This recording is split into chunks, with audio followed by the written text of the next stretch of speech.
Okay, too many things at the same time. Hi, I'm Dennis. I'm co-founder at BettaFish, and we are the first ones replacing animals from the oceans with plant from the oceans. So when we talk about changing habits, we need to look at something we do on a daily basis, and quite often, and every one of us does it, it's eating, right? So our habits in eating and the way we've been eating for the past century helped us to create landscapes like you see on the screen. Basically, our love for fish and our love for seafood in general helped or caused the destruction of the oceans, and not just the overfishing and endangered species, but also put 700 million jobs worldwide in danger. So basically the fishing communities who are currently making their living with fishing are actively destroying their own way of living, right? What's even more important is the oceans make up to 2/3 of our whole planet. So if we talk about changing habits, we really need to put the spotlight on the oceans and our love for seafood. So what's our tool of choice? Our tool of choice is seaweed. We love seaweed because it's a so-called zero input crop. It does not require any soil, fertilizer, fresh water to grow. It can be cultivated in the open waters, and it's quite easy actually for fishing communities to switch from fishing to seaweed farming. Furthermore, it's super beneficial for the ecosystem. It helps to counter acidification, increases biodiversity. There are thousands of benefits I could actually list right now, also for our own bodies, but the major issue is people don't want to eat seaweed. You know, people have this image of seaweed, it's a slimy green stuff in the pool, or, you know, it destroys my holiday because it's all over the beach, you know, and people might know it from sushi, but outside of the sushi space, people are not really fond of seaweed, unfortunately, if we're not talking about cultures like in Japan and Korea and China, obviously. But so what have we done? I'm running out of time almost. Like I said, we've created the first plant-based seafood brand and alternatives made from seaweed. Our first product is vegan tuna, canned tuna specifically, because 80% of all tuna consumed worldwide is actually canned tuna. So speaking of having impact, we basically focus on one of the most nasty things there are out there, but one of the most loved things as well. And it's a very rich and clean protein source, and we are replicating it, having the same taste, the same price, and making it easy for people to actually make better choices on a daily basis without changing their habits, because we believe that we need to have these vehicles and these transitions until people realize how amazing seaweed is. And now I have like a million slides that I didn't show you. We are already available across 8 countries in Europe, and this is this impact slide you can see. So we are creating impact from day one, saving bycatch, saving fish, leaving the fish in the ocean, and contributing by using seaweed instead of soy and wheat all over again. Thank you. Thank you very much, Denise. You can leave the microphone there. I'll leave it for you. I think it's great that we can have the opportunity to actually try the plant-based tuna. Thank you for this introduction. And I'm happy to see also that our jury keeps already questions and notes for the upcoming Q&A session. After the session, you will have the opportunity to actually network and talk about more and share your slides and share your ideas. So there's going to be time. I would like to move forward then and call on the stage Sian from Siel Environmental to talk about the solution that they are developing in changing habits.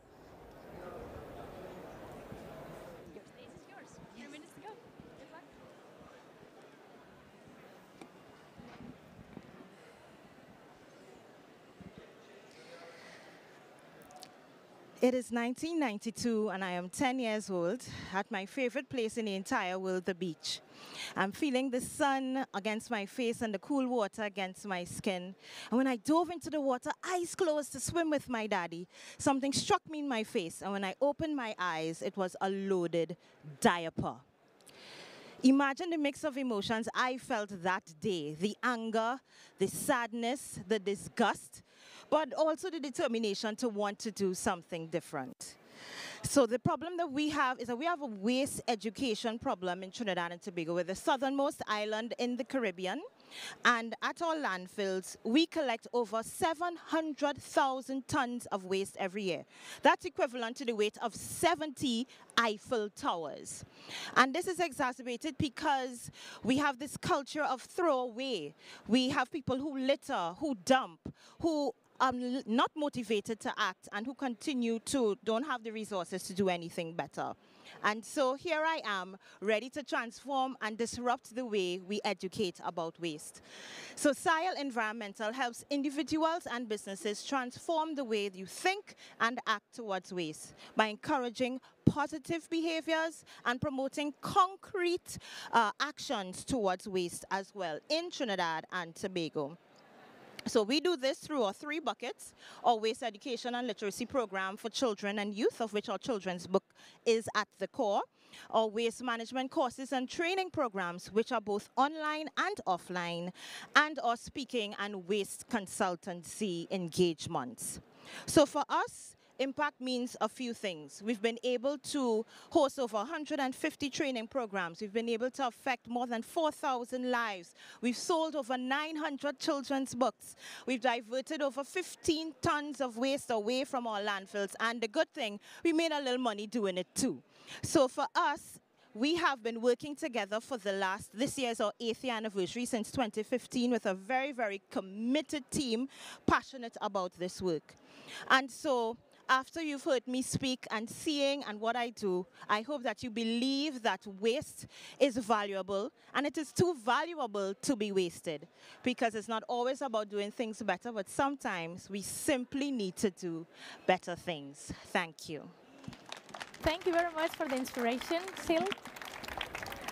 We will have some questions in the Q&A session, so you can step down. Thank you very much.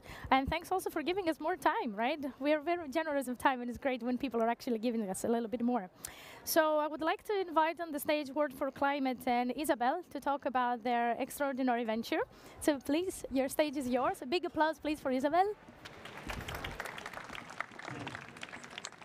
Gracias.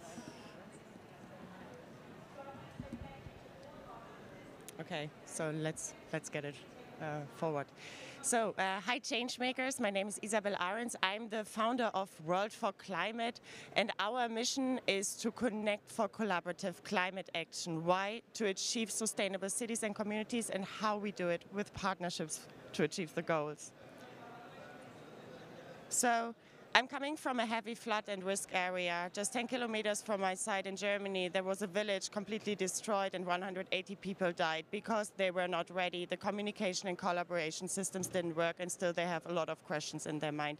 Also, we had the floods in Pakistan in 2022, where there were 33 million people displaced. And not only, also in Italy just this week. And so why do we fail right now to adapt fast enough and inclusive enough, where there are so many solutions and people taking action? So this is actually our goal, to connect the swarm intelligence by connecting multi-stakeholders into a network for collaborative climate action and have open access to solutions, resources and people. So one goal, multiple stakeholder. This is how the brand embedded network looks alike. Right now we connect individuals, organizations and companies already. We have 11 customers from the company side who help us to finance it. We achieve through this network of multi-stakeholders, including science, better, cheaper, more, and more inclusive action, and faster one. So basically, this is an example from Karlsruhe, including the Impact Hub as well, who joined us already, for sure. Because we see, especially in the social systems of cities, that we can very quickly grow and connect the people inside. So you ask questions, what do you need to achieve your goal? Or you answer with your knowledge and with your solutions in order to help others achieve their goals. This is the base of collaboration. So we can use it in different circumstances. How to achieve climate-friendly Olympic Games 2024 in Paris next year. You can answer already in World for Climate. Just download the app and share your answer and share your solution also from the ChangeNOW event below the questions. Here is the example of how it could look like for Olympia and also for city networks in order to connect the right stakeholders, right? And achieve it faster, more, and more inclusive. So right now we sell B2B subscriptions for eco companies for an annual membership. We are in the next month doing a lot of tests for B2G subscription and even for white label copied solutions of the app, which are then branded and connected with their own stakeholders and solutions which are useful here. So this is 1-year membership. If you want to join, here's a discount code, and you just use the ChangeNOW2023. Yeah, nous les peuples du monde sommes la solution ensemble. We are the people of the world, and we want to have everyone achieve the goals, because only then we can make it. Thank you. Thank you very much, Isabel. You can give it there. Thank you. And it's actually quite inspiring, and you remind me that actually what we need is not sometimes better solutions or more innovative and something very fancy, but what we actually need is to use the collective knowledge, make the right question and find the right answer from, and use the collective wisdom as we have as humanity throughout the world. Thank you. I would like to invite the last speaker of the first five pitches, Miguel from Corkbrick Europe. Please, the stage is yours. A big applause for Miguel as well. Good morning. I'm the inventor and co-founder of Corkbrick, but I invited my daughter. Oops. The video, please. Because she couldn't come. The video is in the beginning. I pressed the button. Okay. And now? Can you play the video?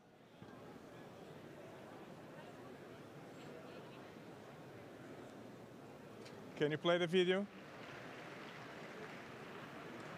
Because when I press, it doesn't play the video.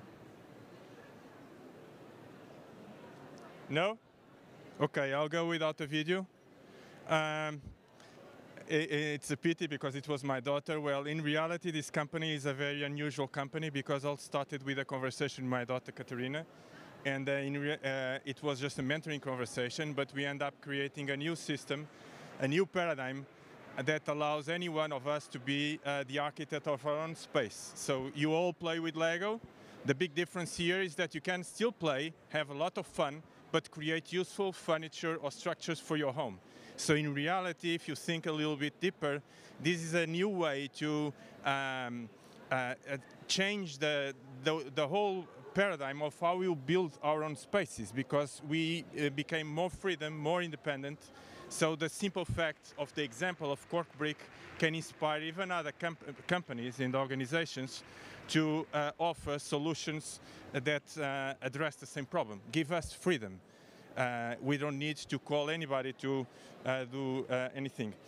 The market, the product, as you can see, it's very simple.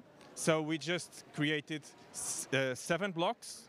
We have 7 because we couldn't do with less than 7. So 7 is a number that allows us to build in all directions. Each block is about 20 centimeters cube, and then you have the connectors. And with that, you can create any type of structure of furniture.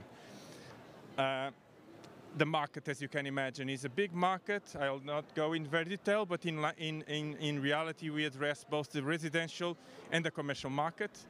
And public spaces like this, because one of the contributions that since we use cork, which is a natural and sustainable material that you know from your wine bottles, but in reality has unique properties that in this case makes it very useful. It's light, because its cork brick is less than 2 kilos, 1.4.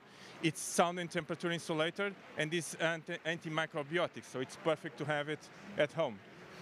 In terms of competition, we have the normal conventional competition, but in reality, we offer a new paradigm. Because all the competitors, the best they have is do-it-yourself. But do-it-yourself, you need tools. In the case of Corkbrick, you don't need even in the case of Corkbrick, you don't even need a manual. You can do it yourself with a short video that is no longer than 3 minutes, no tools, no glue, anything. And you can build, mount and dismount many times, producing no waste. And that's another thing. One way to solve waste is by not producing at the source. I think you have run out of time. Yeah, but I'm just covering the video. 1 second. We have a great group of people, and we are raising Miguel, 5 million now. So. Great. Great. Last question. Great. Thank you very much. I would like at this stage, you can stay on the stage and then invite the people that have already pitched. So Isabella, Denise, and yes. So join me please on stage. And it's the time for our jury to pose the question to the pitchers.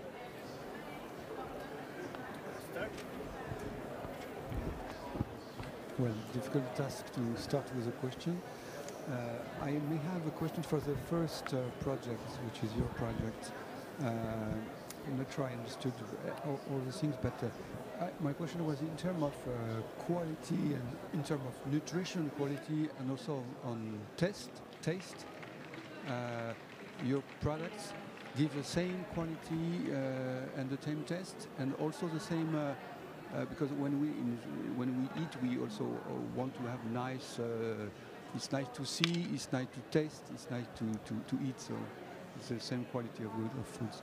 Yeah, that's a good question. And actually, this is the most important thing that we needed to solve and create from the beginning, because if sustainable or regenerative food doesn't taste good and isn't affordable, people might buy it once, but they will never buy it again, right? So taste is really crucial, and we have as a mantra, tasty first. And I brought some samples, so happy to hear your feedback as well later after the pitches.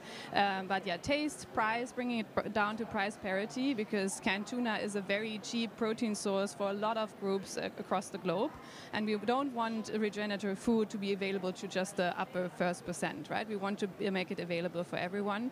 And the beauty is that the seaweed as a core ingredient actually adds a lot of nutrients that other plant-based resources from land don't give. You know, they have there are thousands of seaweed species, and each seaweed species give a different flavor and a different nutrient that we can use to recreate the most authentic plant-based seafood alternative out there.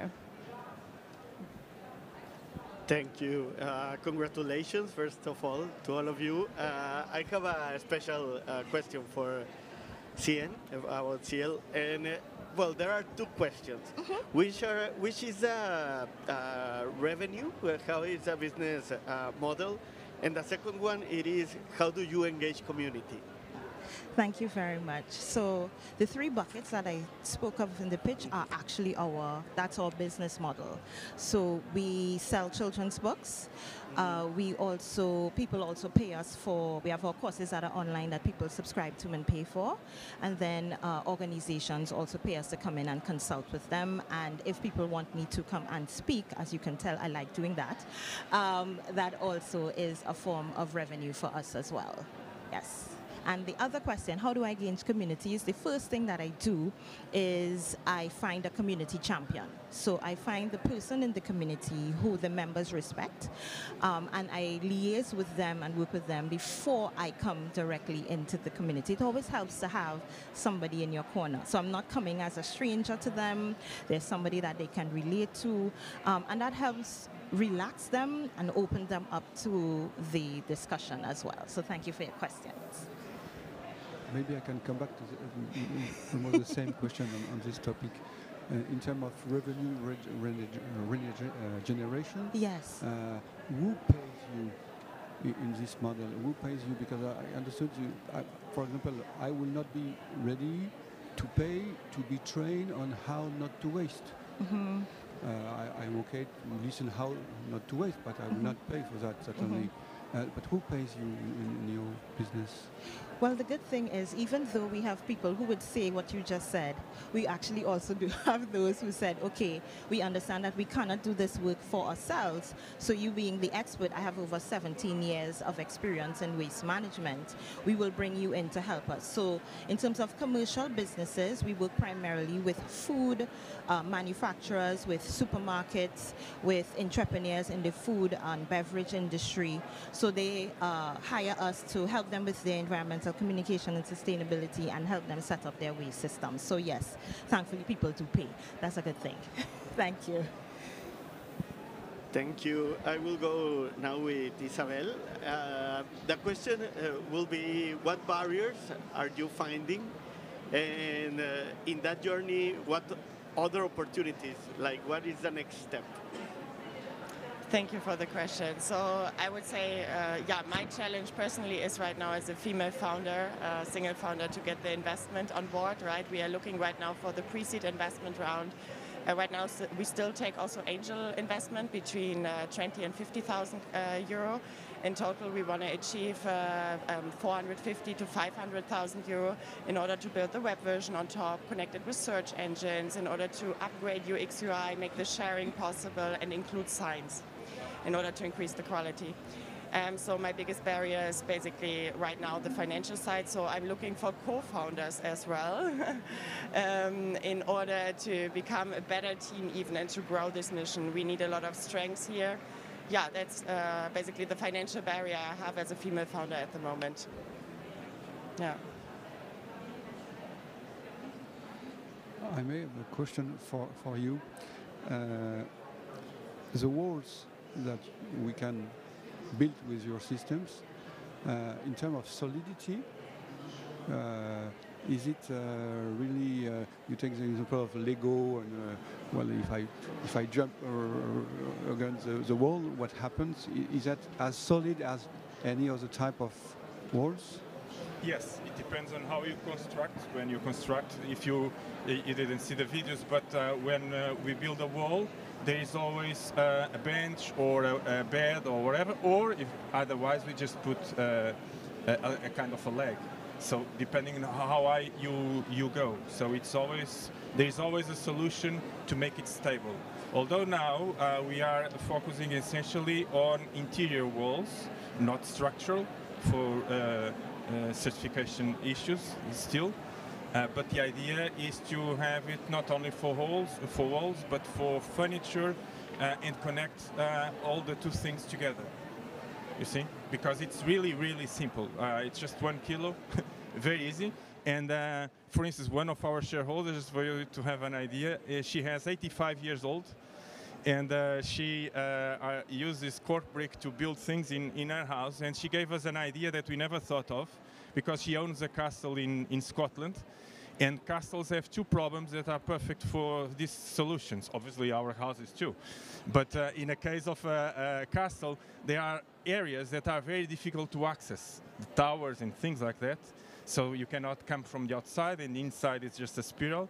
So you can take one cork brick at a time and you build whatever. And the other issue is that they have very big spaces, and to change the space, since they are listed buildings, they need a lot of permits. While with Corkbrick, even King Charles can do the the change by himself, you know. So that is the breakthrough. In reality, is the empowerment of all of us to be the architects of our own space. It's a simple thing. It was not planned, because what I wanted to show was the beginning of the story between me and Katarina.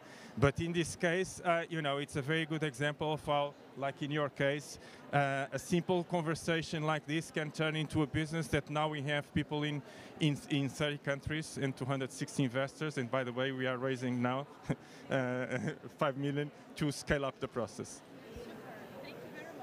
Pretty happy that we had the possibility to actually hear some questions and have questions addressed and answered from each and every innovator. But there will be also time afterwards for networking and get more into details. And I hope you will have the chance there to see the video, and that all will see the video, and to build our castles with cork bricks, right? Not only kings, but we can also build our own castles. Thank you very much. Thank you. You can step down, and then we can continue with a big applause, sorry, for all of them. Thank you.